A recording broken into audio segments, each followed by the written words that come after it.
여러분 안녕하십니까? 내공자산연구소 10번째 에피소드를 시작하겠습니다. 여러분 잘 지내셨습니까? 며칠 전만 해도 실록이 짙어가는 계절이라고 얘기를 했습니다만 오늘은 벌써 여름을 방불케 하는 아주 더운 날씨입니다. 오늘 선생님이 있는 학교는 너무너무 날씨가 더운 날씨입니다. 여러분들 이럴 때 건강에 유의하시기 바랍니다. 오늘 10번째 에피소드 통찰은 어떻게 해서 생길까라는 주제를 가지고 여러분들과 얘기를 하고 싶습니다. 내가 여러분들께 말씀드렸습니다만 저는 학부부터 박사까지 저는 컴퓨터공학을 공부했습니다. 그때 우리는 생각을 했죠. 컴퓨터는 얼마나 빠르게 계산할 수 있는지 하드웨어 성능에 대해서 우리는 감탄을 하고 있었습니다.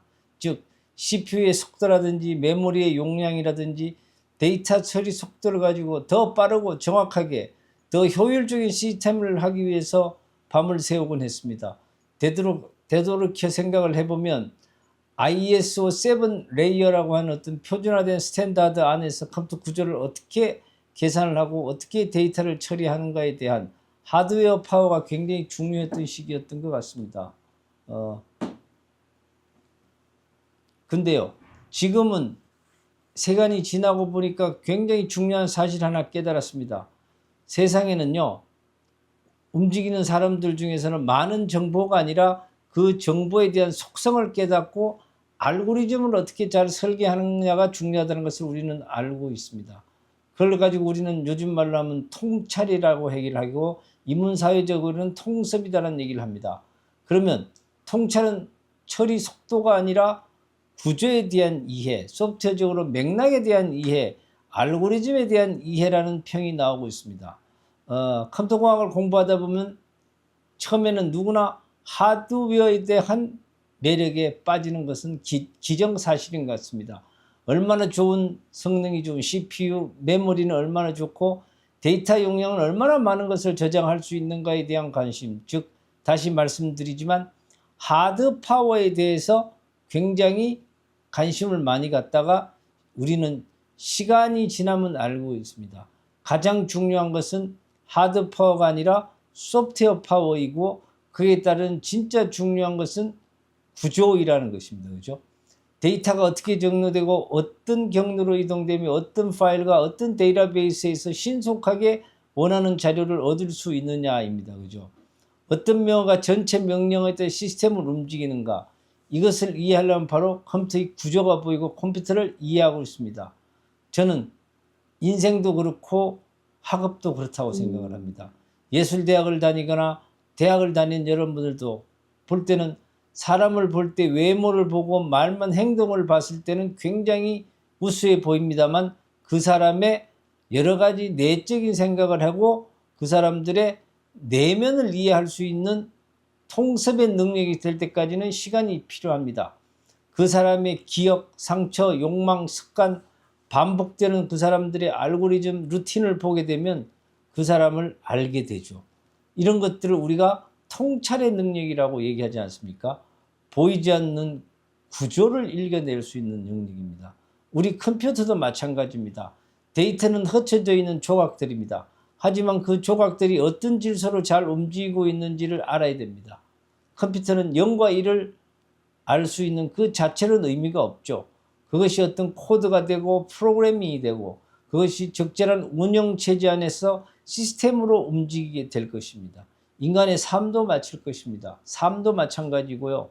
실패 하나 상처 하나 누군가의 말 한마디 외롭고 힘들었던 시간을 견뎌온 그 순간순간 하나의 경험들이 바로 연결되어지는 것입니다.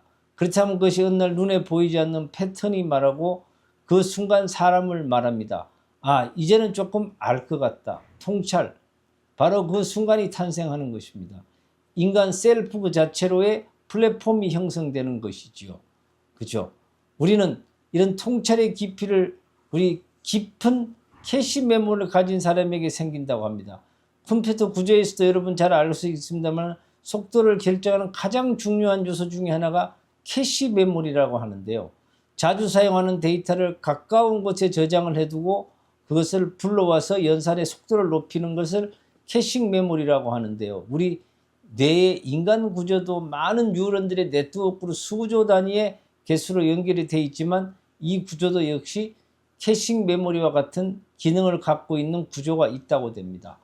삶에서 정말 중요한 가치는 오래 마음속에 저장됩니다. 실패, 만남, 후회, 사랑, 그 기억들이 내면 속에 깊이 깊은 곳에서 연산이 되고 계산이 됩니다. 그리고 세월이 흐르면 경험들은 단순한 추억이 아니라 삶의 축적이 되고 내공이 되고 알고리즘이 만들어질 것입니다. 그렇죠? 일찍이 철학자 마르틴 하이디게거는 이렇게 말씀했습니다. 사유하지 않는 기술은 결국 인간을 피상적으로 만들 것이다. 저는 말합니다. AI 시대일수록 이 말이 더 중요하다고 생각합니다. AI는 계산하지만 인간은 맥락을 이해하고 의미를 만들어냅니다.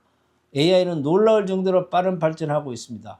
엄청난 데이터를 처리하고 학습하고 패턴을 분석하고 인간보다 더 빠르게 대답을 할 수 있습니다. 하지만 여전히 인간만이 할 수 있는 있습니다. 그것이 뭐냐고요? 의미를 만드는 것이고요. 알고리즘을 만드는 것입니다.